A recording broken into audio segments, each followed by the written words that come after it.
Okay guys, welcome back to another episode. இன்னைக்கு நம்ம எந்த பேச போறோம்னா, நடந்து முடிஞ்ச WTC ஃபைனல்ஸை பற்றி தான் பேச போகிறோம். என் கூட யார் இருக்கான்னா, நம்ம கிஷோர் இருக்கான். ஹாய்டா கிஷோர். ஹாய் ஹரி. அப்புறம் சூர்யா இருக்கான். ஹாய்டா சூர்யா.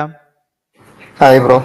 ரொம்ப நாள் கழிச்சு ஒரு பிரேக் கழிச்சு ஒரு வீடியோ சந்திக்கிறோம். என்ன பேச போறோன்னே தெரில. சரி, ஓகே கிஷோர், என்ன இந்த வருஷம் உனக்கு கிரிக்கெட்டை பொறுத்த வரைக்கும் ஒரே அப்படியே ஸ்டாங்ஸில் தான் போய்கிட்டு இருக்கு போல. RCB ஜெயிச்சிட்டாங்க, இப்போ என்னன்னா சவுத் ஆஃப்ரிக்கா ஜெயிச்சிட்டாங்க. என்ன வேற என்ன உனக்கு வேணும்? இன்னும் கொஞ்சம் அவ்வளோதான். மேக்ஸிமம் என்னோட 80% என்னோட ட்ரீம்ஸ் எல்லாம் கிரிக்கெட்ல இதாயிருச்சு. இன்னும் கொஞ்சம் மட்டும் இருக்கு, அது இதாயிரும். ஒன்றும் பிரச்சனை இல்லை. 20 வந்து இந்தியா தோக்கணும், அதுதான் வந்து அவருக்கு வந்து இது. இந்தியா தோக்கணும். நான் SA20 அந்த மாதிரி டீம்ஸ் எல்லாம் கொஞ்சம் ஜெயிச்சா பரவாயில்ல. அதுலயே சப்போர்ட் பண்ற டீம்லாம் இந்த வருஷம் ஜெயிக்கணும்னு ஆசைப்படுறேன்.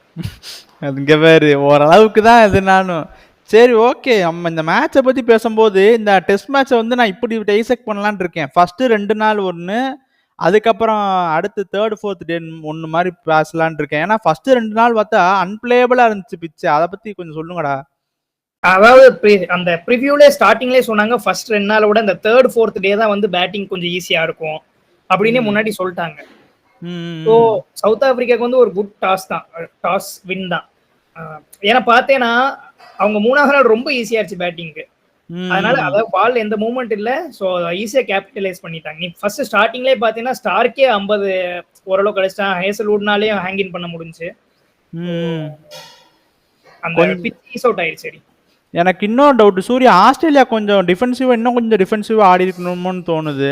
அந்த டிஃபென்சிவாக ஆட ட்ரை பண்ணாங்களா இல்லை சவுத் ஆஃப்ரிக்கா போல சூப்பராக போட்டாங்கன்னு நினைக்கிறியா? உன் பாயிண்ட் ஆஃப் வியூலேருந்து சொல்லு ப்ரோ. எனக்கு டே 1ல இருந்தே வந்து சவுத் ஆப்பிரிக்கா தான் வந்து டாமினண்டா இருந்தாங்க. வந்து இன்னொரு ஒரு கன்சர்ன் வந்து என்னன்னா, ஏன் வந்து இவங்க பேட்டிங் ஆடுற வந்து அதுவும் இந்த மாதிரி வந்து ஃபைனல்ல போய் அதெல்லாம் கொஞ்சம் அந்த ஓவர் கான்ஃபிடன்ஸ் கணக்குல வருதுன்னு சொல்லி நான் நினைக்கிறேன். இந்த ஓப்பனிங் மார்னஸை கொண்டு வந்ததை பத்தி சொல்றியா? ஆமா ப்ரோ. அதனால வந்து கிரீனுமே வந்து ப்ரொமோட் பண்ணிட்டாங்க. ஹெட் வந்து கிரீன் இடத்துக்கு போயிட்டான். இது எந்த மாதிரி ஒரு இதுனே தெரியல. இது வந்து முன்னாடி நீங்க எந்த சீரீஸ்லயும் பண்ணி ஓகே ஆயிருந்தா பரவாயில்ல. அது ஃபைனல்ல போய் நீங்க இப்படி டிசிஷன் எடுத்தீங்கன்னா கண்டிப்பா வந்து ஓவர் கான்ஃபிடன்ஸ்ல தான் இருக்கும். அந்த மாதிரி தான் வந்து அவங்களும் கேம் முழுக்க விளையாண்டாங்க. ஆனா வந்து எதுவுமே பண்ண முடியல ப்ரோ. இந்த கிரீன் வந்து அவன எதுவும் சொல்ல முடியாது, இன்ஜுரி கழிச்சு வரான். அதான் ப்ரோ, டே 1ல இருந்து சவுத் ஆப்பிரிக்கா தான் டாமினண்டா இருந்தாங்க. சரி கிஷோர், எனக்கு இன்னொரு டவுட்டு. இந்த பிளேயிங் லெவலில் வந்து எனக்கு வெப்ஸ்டர் வந்து இந்த 11ல் என்ன இம்பாக்ட் பண்ணா எனக்கு ஓகே, பேட்டிங்கில் அடித்தா பட் ஆல்ரவுண்டராக வந்து இந்த டீம் என்ன இம்பாக்ட் பண்ணியிருக்கான்னு எனக்கு தெரியல இந்த மேட்ச்சில். அதை பற்றி நினைக்கிறேன். இல்லை வெப்ஸ்டர் இன்க்ளூஷனை பற்றி நீ எதுவும் பேச மாட்டியா? இல்லை, அது மிச்சல் மார்ஸ் இல்லாதனால அந்த இடத்துக்கு ஒரு ஆல்ரவுண்டர் ஸ்பாட் வேணும்னு சொல்லி வெப்ஸ்டர் தான் அவங்க டொமஸ்டிக் அந்த பெர்ஃபார்மன்ஸ் பார்த்தா அந்த அடுத்த ரேங்கிங்ல வருது டெஸ்ட்ல வந்து வெப்ஸ்டர் தான் இருக்கா. அந்த டொமஸ்டிக் எல்லாம் பார்த்தேன்னா ஸோ அந்த குவார்ட்டர்ல தான் ஆட வச்சாங்க. ஓரளவுக்கு டீசெண்டா பண்ணான். பவுலிங் நீ வெப்சைட்லாம் அவ்வளோ எக்ஸ்பெக்ட் பண்ண முடியாது. ஏன்னா நீ இந்த 3 ஃபாஸ்ட் பவுலரை நம்பி போன மாதிரி இருந்துச்சு. ஏன்னா இவங்க 3 ஃபாஸ்ட் பவுலர்ஸ் இப்போ விக்கெட் எடுக்க முடியல இந்த 3rd டே. அப்போ என்ன பண்ணுறான், ஒரு சைடு வந்து நேத்தன் லைன் போடுறான், இன்னொரு சைடு வந்து ஒரு மாதிரி லூசான பான மாதிரியே இருந்தது. ரொம்ப ஈஸியாக ஆட்ட மாதிரி எனக்கு தோணுது. இப்போ சவுத் ஆப்பிரிக்கா பார்த்தீங்கன்னா அதே மாதிரி 3 ஹெவி பவுலர்ஸ்னால மல்டர் வந்து நல்லா கான்ட்ரிபியூட் பண்ணான் பால்ல. பட் அந்த இடத்துல வந்து ஆஸ்திரேலியாக்கு அந்த ஆள் இருக்கு, கிரீன் வந்து அதை ஈஸியாக பண்ணிட்டு போயிடுவான். 140+ போட முடியும். பட் இன்ஜூரினால அவனை ப்ரிகாஷனா வந்து இது பண்ணி அவனை வெறும் பேட்டிங் மட்டும் வச்சிருந்தாங்க. நான் என்ன சொல்றேன், அப்படி ஒன்றும் வைக்கணும்னு அவசியம் இல்லை.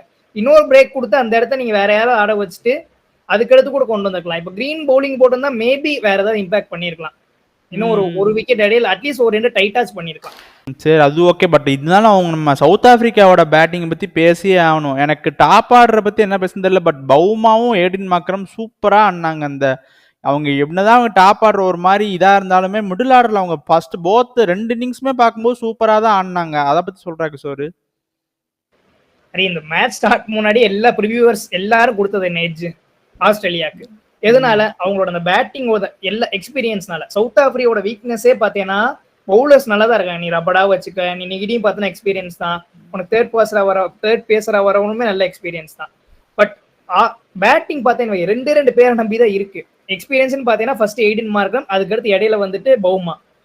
எப்படி எடுத்து ஆடணுமோ அப்படி கரெக்டா ஆனாங்க. அவங்க தான் லீட் பண்ணணும். அவங்கள சுத்தி நீங்க ஆடுறவன் கொஞ்சம் கேமியோ பண்ணிக்கங்க. அதை கரெக்டா ஃபாலோ பண்ணி 2 இன்னிங்ஸ்லயே சூப்பரா பண்ணாங்க. இன்னொன்னு பெட்டிங்கம். ஆமாமா, சாரி, அவனுமே நல்லா தான் பண்ணான். ஏன்னா பெட்டிங்கம்க்கு வந்து இங்கிலாந்துல நிறைய கவுண்டி ஃபுல்லாமே சவுத் ஆப்பிரிக்காக்கு முன்னாடி இங்கிலாந்துல மட்டும் தான் குடியே இருப்பான். ஃபுல்லா கவுண்டி அங்கதான் ஆடுறான். ஸோ அந்த எக்ஸ்பீரியன்ஸ்ல தான் வந்துட்டு இது பண்ணான். ஸோ எக்ஸ்பீரியன்ஸ் பிளேயர் நல்லா ஸ்டெப் அப் பண்ணிட்டாங்க. நம்ம எக்ஸ்பெக்ட் பண்ண மாதிரி அந்த புதுசா வந்து யாரு ரயன் ரிக்கல்டன், ஸ்டப்ஸ் அந்த மாதிரி யங்ஸ்டர்ஸ்னால அடிக்க முடியல. அது தெரிஞ்ச விஷயம் தான். பட் கரெக்டா வந்து 18 மார்க்ரம் அண்ட் பவுமா சீரியஸா அந்த எக்ஸ்பெக்டே பண்ணல. பவுமா வந்து அந்த ஒத்த காலோட நின்று அந்த கட்டையை போட்டு சூப்பரா அந்த ஃபர்ஸ்ட் இன்னிங்ஸ்ல நான் எல்லாம் யோசிச்சு எல்லாம் இப்போ நினைச்சிருப்பாங்க, என்னடா பவுமா கட்டையை போட்டுக்கிட்டு இருக்கான், ப்ரொலாங் பண்ணிட்டே இருக்கான்னு நினைச்சிருக்கேன். பட் ஆனால் அந்த பிச்சில் அப்படிதான் ஆடணுங்கிற ஒரு எக்ஸாம்பிள் வந்து பவுமா வந்து இது பண்ண மாதிரி இருந்தது. கரெக்டாக செஷன் வைஸ் எந்த செஷனில் எப்படி ஆடணுங்கிறது வந்து கரெக்டாக அந்த பிளான் பண்ணி கரெக்டாக விளாண்டாங்க. அது வந்து கன்ஃபார்ம் பவுமா அண்ட் கோக்கு வந்து டெஃபினட்டாக வந்து கிரெடிட்ஸ் கொடுத்தே தான் ஆகணும். ஏன்னா கரெக்டான செஷனில் கரெக்டாக என்ன பண்ணணும், இந்த செஷனில் நான் கட்டையை போட்டு ஆடணும், இந்த செஷனில் நான் அட்டாக் பண்ணணும், பவுலிங் ரொட்டேஷன் அதே மாதிரி தான், இந்த செஷனில் நான் கன்ஃபார்ம் விக்கெட் எடுக்க பார்க்கணுங்கிற மாதிரி கரெக்டாக அந்த செஷன் பை செஷன் வந்து கரெக்டாக ஆடின மாதிரி எனக்கு தோணுச்சு. அதனால நீ சொல்ற வந்து ஈஸியா பேட்டிங் புடிச்சாங்க சவுத் ஆப்பிரிக்கா. ஏன் ஆஸ்திரேலியா அதுக்கு தெரியுமே, ஆஸ்திரேலியாவுக்கும் அந்த தேர்ட் டே தான் பேட்டிங் விளாட்னா அந்த விக்கெட் லூஸ் பண்ணும்போது 2 விக்கெட் வந்து ஓகே இந்த டேவை நம்ம கடத்திடுவோம்னு சொல்லி ஆடி இருக்கணும்ல. அந்த மென்டாலிட்டி யாருக்குமே கிடையாது. வரவன் ஃபுல்லா நான் டிரைவ் தான் போவேன், எக்ஸ்ப்ளோசிவ் ஷாட்டுக்கு தான் போவேன்னு சொல்லி அடிச்சிட்டு இருந்தா. ஸோ போயிட்டான். ஸ்டார்க்னாலே நின்று வந்து 50 அடிக்க முடியுது, ஹேசல்வுட்னால ஹங்கின் ஒரு 20 ஓவர் ஆட முடியுதுன்னா ஒரு பேட்ஸ்மேன் ஒரு ப்ராப்பர் பேட்ஸ்மேன் இருந்தானா அந்த டேக்கு வந்து இந்நேரம் மேபி இன்னும் கொஞ்சம் 350 வரைக்கும் போயிருக்கலாம். கேமரன் கிரீன்லாம் பாத்தீங்கன்னா 2 இன்னிங்ஸ் சேர்த்துமே 5 பால் தான் பிடிச்சிருக்கான். 1 டவுன் பேட்ஸ்மேன் ப்ரோ. இதெல்லாம் எங்க போய் நான் இன்ஜுரியில இருந்து வரேன், எல்லாம் ஓகே தான். பட் ஆனா வந்து கொஞ்சமாவது வந்து நீங்க சொன்ன மாதிரி சவுத் ஆப்பிரிக்கா தான் ப்ரோ எல்லாமே வெல் ப்ரிப்பேர்டா வந்து டாக்டிக்கோட வந்தாங்க, கரெக்டா வந்தாங்க. அவங்க நம்ம ஆஸ்திரேலியா வந்து வழக்கம் போல வந்து ஃபைனல்னா நாங்க தான்டா, எங்களுக்கு தெரியாத டாக்டிக்ஸா அப்படின்னு சொல்லி வந்தானுங்க, அடிச்சு போட்டு போயிட்டாங்க. இதுல வேற நடுவில் நாங்க வேற சவுத் ஆப்பிரிக்கான ஆஹா கப்பு அழகா கிடைக்குமேடான்னு ஆசைப்பட்டுக்கிட்டு இருந்தோம். ஆனா அதுதான் ப்ரோ அந்த ஒரு இது அவங்க மண்டையில ஓடும் ப்ரோ. அது இல்லாம அதேதான் ஆஸ்திரேலியாவுக்கு ஓடிடுச்சு. அதனாலதான் இப்ப லூஸ் பண்ணிட்டு நிக்கிறாங்க, புரியுதா? சரி ஓகே, எப்படியோ 27 வருஷத்துக்கு அப்புறமா வந்து ஒரு பிக் ஈவென்ட் ஜெயிச்சிருக்காங்க. அது வந்து சத்தியமா அந்த டீமுக்கும் இல்ல கண்ட்ரிக்குமே ஒரு பெரிய ஹோப் கொடுக்கும் நெக்ஸ்ட் மூவிங் ஃபார்வர்டுக்கு. சரி ஓகே, நம்ம அதுக்கப்புறம் வந்து இப்போ இன்னொரு பெரிய ஒரு நியூஸ் போய்கிட்டு இருக்கு. ஏன்னா எல்லா ஸ்டார் பிளேயர்ஸும் வந்து ரிட்டையர்மெண்ட் அனௌன்ஸ் பண்ணிட்டு இருக்காங்க. ஹென்ரி கிளாசனு, பூரனு, இதெல்லாம் என்ன நினைக்கிறதெல்லாம் வந்து எப்படி எதை நோக்கி போகுது? இன்டர்நேஷனல் கிரிக்கெட்டை விட இப்ப இந்த சின்ன சின்ன லீக்ஸ் தான் வந்து இப்ப பெருசாகுதுன்னு நினைக்கிறியா கிஷோர்? கண்டிப்பா. இப்ப எல்லாமே வந்து லீக் இங்க பாரு, இப்ப நீ ஃப்ரீயா இப்ப நீ ரிட்டையர் ஆயிட்டா சும்மா உட்காரணும் அவசியம் கிடையாது. மாசம் ஒரு லீக் வர ஆரம்பிச்சிச்சு. இப்ப நீ பாத்தீங்கன்னா அடுத்த 12 மந்த்ஸ்க்கு லீக் இருக்கு. இப்ப என்ன எம்எல்சி போயிட்டு இருக்கு, அதுக்கடுத்து இன்னொரு லீக் வருது, பிபிஎல், அந்த பிஎஸ்எல், எக்கச்சக்கமான லீக் வந்துட்டு இருக்கு. இப்போ வந்து எல்லாரும் வந்து ரிட்டையர் ஆயிட்டா வந்து அடி நீ இல்லாட்டி கான்ட்ராக்ட்ல இருக்கணும், கான்ட்ராக்ட்ல இருந்து அவன் சொல்றதான் கேட்கணும், இந்த டைம்ல நீ பிராக்டிஸ் பண்ணணும், இந்த இடத்துல நீ என்ஓசி கேட்டு போகணும், இந்த மாதிரி எக்கச்சக்க. இப்ப நீ யாரையும் கேட்க தேவையில்லை, லீக் ஆடிட்டு போயிடலான்னு சொல்லி. எனக்கு வெஸ்ட் இண்டீஸ் பண்ணது வந்து ஒன்னும் தெரியல. பட் கிளாசன் வந்து இருந்திருக்கலாம். அது ஒரு ஃபார்மேட் தான் ஆடுறாங்க, அதையும் ஸ்கிப் பண்ணிட்டு போகணும்னு தெரியல. பூரனும் அதே மாதிரிதான், T20 ஒரு ஃபார்மேட் தான் ஆடுறான். மிஞ்சி போனா இயருக்கு ஒரு 15 மேட்ச் 17 மேட்ச் வெறும் வேர்ல்ட் அதை வச்சாடா வேர்ல்ட் கப் அப்ப ஆட போறான்டா. அதுக்கு லீக்ஸ்லாம் மதிக்க மாட்டானுங்க. அதான் 20 days நீ ஆட முடியலன்னா எனக்கு தெரியல என்ன ரீசன். மேபி சேலரிக்கு பாக்குறாங்களா இல்ல கான்ட்ராக்டுக்கு பயந்து பண்ணேன். இது இவங்க மட்டும் பண்றது இல்லை, நியூசிலாந்துல நிறைய பேர் சென்ட்ரல் கான்ட்ராக்ட் ஃபுல்லா டிக்ளைன் பண்ணாங்க. ட்ரெண்ட் போல்ட் எல்லாம் என்னடா, ட்ரெண்ட் போல்ட்லாம் இந்த ட்ரெண்ட் போல்ட், டெவான் கான்விக்லாம் மீம் பாக்குறேன். வந்து இங்க எஸ்ஏ 20 ஆடினானுங்க, அப்புறம் ஐபிஎல், இப்ப எம்எல்சி லைனா ஆடுறானுங்க. எப்படி ஐயோ ஒண்ணுமே சொல்றதுக்கு இல்ல. அதான் எவால்வ் ஆயிடுச்சு ஃபுட்பால் மாதிரி. அது நீ ஃபுட்பால் பாக்குற இந்த சூர்யால பாக்குறேன், அவன் பார்த்தேன்னா இந்த மாதிரி லீக் தான் ஆடிட்டு இருப்பாங்க. கண்ட்ரிக்கு வந்து சும்மா அந்த வேர்ல்டு கப் மாதிரி தான் ஆடுவாங்க. அவங்கன்னா ரிட்டையர்மெண்ட் கொடுக்க மாதிரி தெரியல. பட் இவங்க எல்லாம் ரிட்டையர்மெண்டே கொடுத்துட்றாங்க. ஒன்னும் சொல்றதுக்கு இல்ல, நம்ம என்ன அவங்க டிசிஷன் தான் அதெல்லாம். சரி ஓகே, இது எப்படி போகுதுன்னு தெரியல, பார்ப்போம். சரி அடுத்து நம்ம இந்த இந்தியா vs இங்கிலாந்து நடக்க போகுது டெஸ்ட் சீரீஸு, அதை பற்றி சின்னதாக கொஞ்சம் பேசுவோம். இந்தியா ஸ்குவாடு பார்த்தியா? அது நான் ஸ்குவாடு வாசிக்கிறேன், நீங்கள் அதில் உங்களோட பிக்ஸ் எல்லாம் எப்படி, அந்த 11லாம் எப்படின்னு கொஞ்சம் நீங்கள் சொல்லுங்கள். நான் முதல் ஸ்குவாடு வாசிக்கிறேன். பார்த்தீங்கன்னா கேப்டன் வந்து சுமன் கில், ரிஷப் பண்ட் வந்து வைஸ் கேப்டனாக போட்டிருக்காங்க. எஸ்எஸ்சி ஜெய்ஸ்வால், கேஎல் ராகுல், சாய் சுதர்சன், அபிமன்யு ஈஸ்வரன், கருண் நாயர், நிதிஷ்குமார் ரெட்டி, ரவீந்திர ஜடேஜா, துருவ் ஜுரேல், வாஷிங்டன் சுந்தர், சர்தூர் தாக்கூர், ஜஸ்பிரித் பும்ரா, முகமது சிராஜ், பிரசித் கிருஷ்ணா, ஆகாஷ் தீப், ஹர்ஷதீப் சிங், அப்புறம் குல்தீப் யாதவ். ஓகே கிஷோர், ஃபர்ஸ்ட் இந்த ஸ்குவாடை பற்றி நினைக்கிற கரெக்டான ஸ்குவாட் எடுத்திருக்காங்களா, இல்லை உனக்கு ஏதாச்சும் 2-3 பிளேயர் மிஸ் அவுட் பண்ண மாதிரி உனக்கு தோணுதா? இல்ல எனக்கு கரெக்டாக தெரியுது. இதுக்கு மேலே ஏதாவது ஸ்குவாடு அந்த 2 சீனியர் பிளேயர்ஸ் போனனால கருண் நாயர், சாய் சுதர்சனுக்கு வாய்ப்பு கிடைச்சிருக்கு. அவ்வளவுதான். வேற எந்த ஸ்குவாட்ல எனக்கு வேற என்ன எடுத்திருக்க முடியும், அவ்வளவுதான் இருக்கு. குல்தீப் யாதவோட இன்க்ளூஷன் எனக்கு சர்ப்ரைஸா இருந்துச்சு டெஸ்ட்ல. சோ ஓகே, இப்ப இந்தியாவோட லீடிங் ஸ்பின்னர்னு பார்த்தா குல்தீப் யாதவ் தான். சரி கிஷோர், இதுல யாரு இடம் இது சாய் சுதர்சனுக்கு கருண் நாயர் எல்லாம் இப்போ ஒரே லாபில வராங்க. இதுல எப்படி எவனா ஒருத்தன் தானே உள்ள வர முடியும்? ஏன்னா 2 பேருமே ஆட முடியுமா? கரெக்ட். இல்ல ஒரே ஒருத்தன் தான். ஒன் டவுன் ஸ்பாட் மட்டும் தான் இப்ப ஃப்ரீயா இருக்கு. ஓப்பனிங் வந்து எஸ்எஸ்வி கேஎல் ராகுல் கண்டிப்பா ஆடிடுவாங்க. ஒன் டவுன் ஸ்பாட்ல நீ கருண் நாயரா சாய் சுதர்சனா டிசைட் பண்ணணும். நீ பெர்ஃபார்மன்ஸ் படி பார்த்தா கருண் நாயருக்கு தான் போவாங்கன்னு. கருண் நாயர் தான். ஸோ இங்கிலாந்துல ஏன்னா கவுண்டில நல்ல எக்ஸ்பீரியன்ஸ் இருக்கு. சாய் சுதர்சன் ஆடி இருக்கான் இங்கிலாந்துல. பட் ஒரு இப்ப கூட அடிச்சானேடா, இங்கிலாந்து ஏ கூட அடிச்சானே. அதான் ஒரு 2 வருஷம் தான் ஆடி இருக்கான். பட் கருண் நாயர் முன்னாடி இருந்தாருன்னா சரி, மேபி கருண் நாயருக்கு ஒரு ஃபர்ஸ்ட் ஸ்டார் கொடுப்பாங்க. நம்பர் 4 கேப்டன்னா கேப்டன் கில். அதுக்கடுத்து ரிசர்வ் பண்ணிட்டு வந்துருவான். அதுக்கடுத்து நிதிஷ்குமார் இருக்கானா? நிதிஷ்குமார் இருக்கா, சர்துல் தாக்கூர் இருக்கா. இப்ப பாத்தியா மறுபடியும் சர்துல் தாக்கூர் உள்ள வரா. இப்ப எப்படி என்ன பண்ணுவாங்க? நிதிஷ்குமார் 2 பேரும் ஆடுவாங்களா இல்ல எப்படி?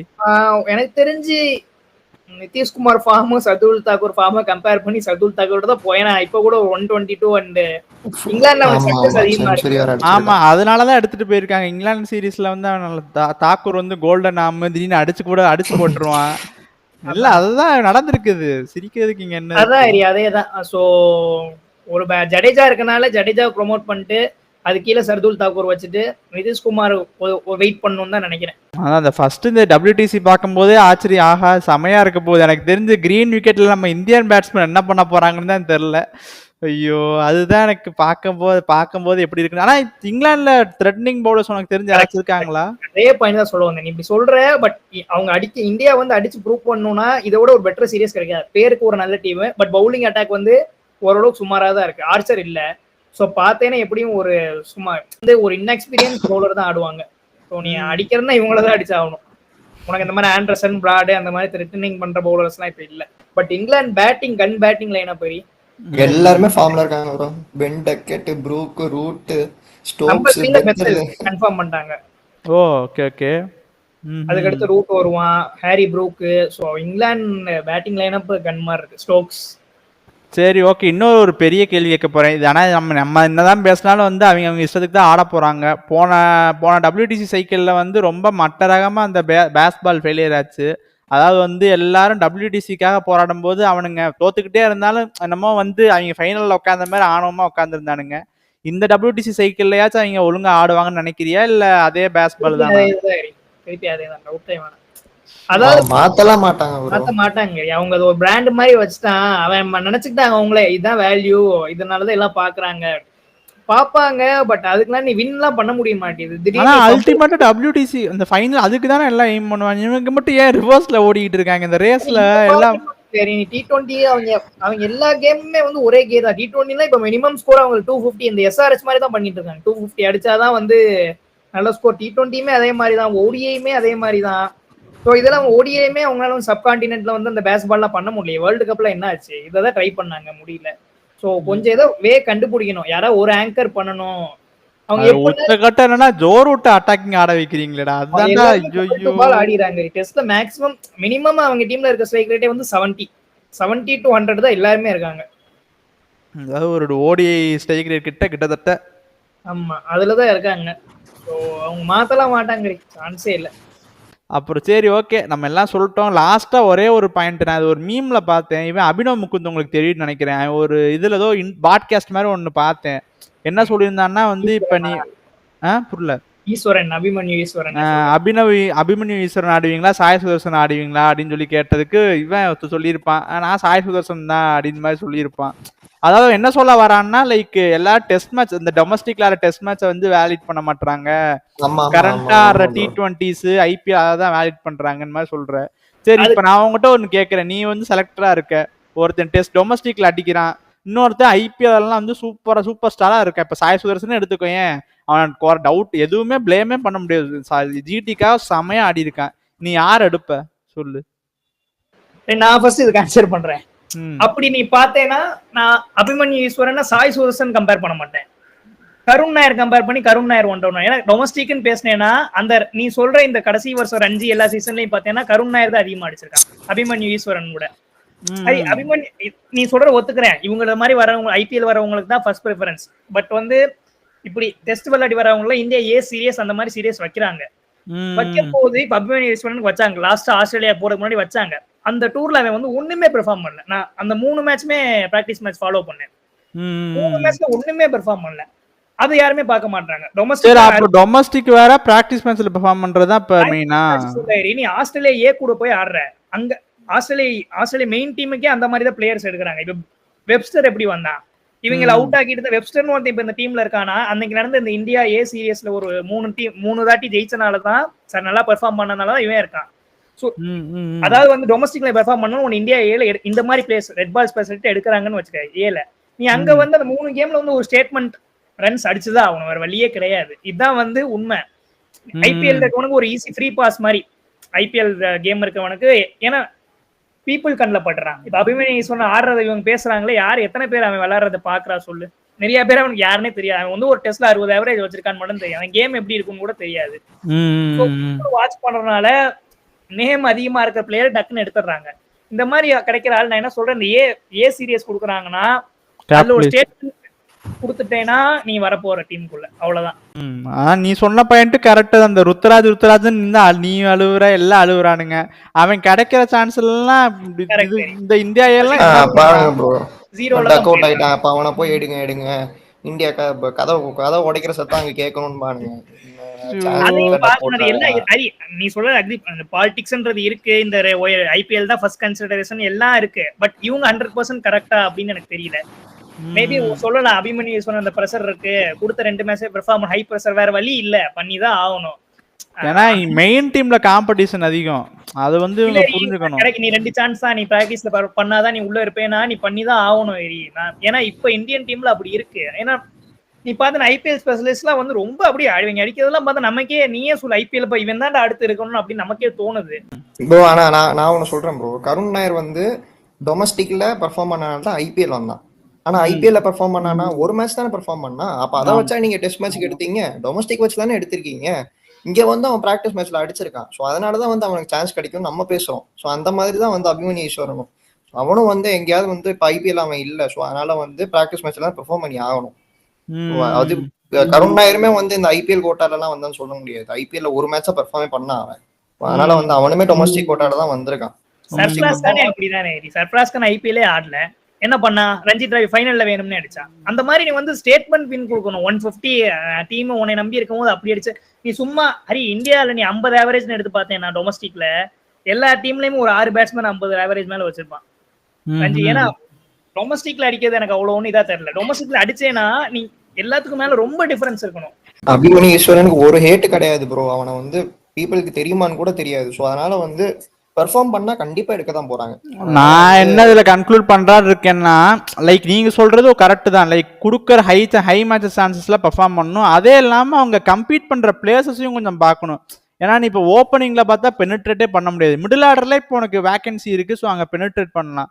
ஸோ அவங்க கம்பீட் பண்ற பிளேயர்ஸுக்கு தகுந்த மாதிரி அவங்க கேம் இருக்கணும்னு நான் இது அபிமன்யு ஈஸ்வரன் வந்து ஒரு பெர்ஃபெக்ட் ஓப்பனர். இப்போ நீ ஓப்பனிங் பார்த்தேன்னா ஜெய்ஸ்வால் ராகுல நீ தூக்க முடியும். ஏன்னா இப்போ ஏற்கனவே டீம்ல எக்ஸ்பீரியன்ஸ் கிடையாது. இருக்கிற ஒரு எக்ஸ்பீரியன்ஸ் பேட்டர் ராகுல் தான். ஜெய்ஸ்வால் இன்னும் எக்ஸ்பீரியன்ஸ் ப்ரூவன் தான். நீ ஜெய்ஸ்வாலே அபிமன்யு ஈஸ்வரனையும் போட முடியாது. ஸோ நீ சொல்ற பாயிண்ட்டும் கரெக்ட் தான். ஸோ அந்த ஒரு கான்செப்டும் இருக்குது. அந்த கரெக்டாக எந்த பொசிஷனுக்கு நம்ம போட்டி போடுறோங்கிறது இருக்கு. அந்த கரெக்டாக அது எதுவும் எல்லாம் நேரங்காலம் தான்டா. கரெக்டாக அந்த வேக்கண்டான ஸ்பேஸில் கரெக்டாக ஒருத்தர் வந்தோன்னா ஃபுல்லாக போயிட போகிறான். இது இல்லைன்னா அது அப்படி தான் போகும். சரி, ஓகே, நம்ம எல்லா பாயிண்ட்ஸும் பேசியாச்சு. ஸோ நாங்கள் இங்கே சொல்ல வேண்டிய பாயிண்ட்ஸாக சொல்லிட்டோம். ஸோ வீடியோ பார்க்குறவங்களாம் மறக்காமல் லைக் பண்ணுங்கள், கமெண்ட் பண்ணுங்கள், ஷேர் பண்ணுங்கள், மறக்காமல் சப்ஸ்கிரைப் படுத்தி பெல்ல ஆளில் போட்டுக்கோங்க. அப்போ தான் நாங்கள் போகிற வீடு டக்கு டக்குன்னு வரும். ஸோ நெக்ஸ்ட் வந்து நல்ல வீடியோவில் சந்திக்கிறோம். Until then it's bye from Hari. Bye guys. பைடா. Bye guys. Bye Hari. Bye bro. Bye guys. By.